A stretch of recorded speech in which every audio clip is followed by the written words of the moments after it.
we've spent the day with our guests.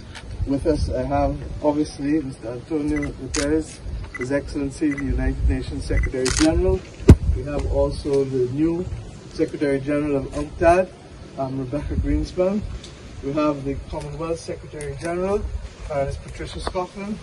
And we have our new CARICOM Secretary General. This is our first trip to Barbados since taking up office, Bennett and Barnett, and we want to thank all of them for being here today.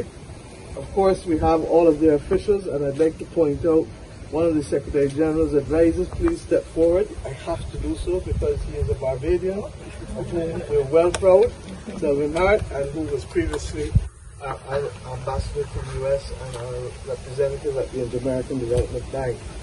I want to say that this has been a good day, I believe. We spent our morning talking to the young people of Barbados who are involved in Future Barbados so that we could get a sense of where they see and what they see as the things that we as leaders must be addressing in order to secure the world for them, ranging from climate action, obviously, in a world that is in the middle of a climate crisis, right back through to issues pertaining to health, mental wellness, and of course the big issue of digital connectivity.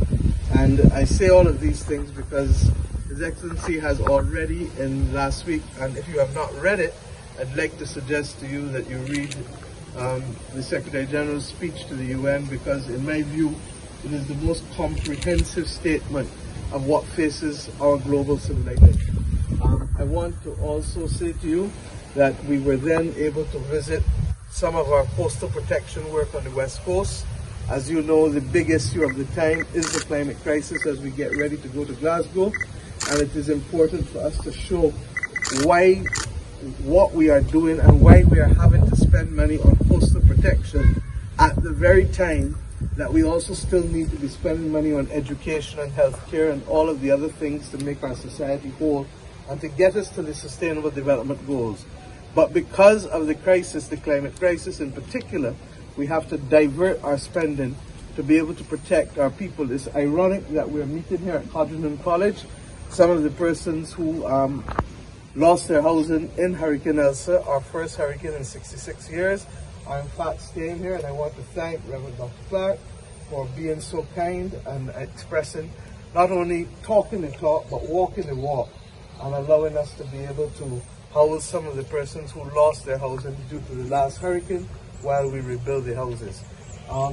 At this point, we brought also come here because I hope that one day in the future we will be able to establish on this site a spiritual university that brings the great religions of the world in one place and one space, without the isms and schisms that have separated us throughout the centuries, and to allow us to be able to understand that we can live together in this space.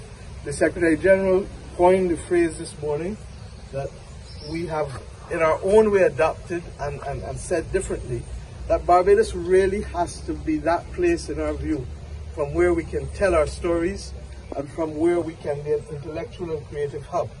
And part and parcel of today is about how do we protect that space.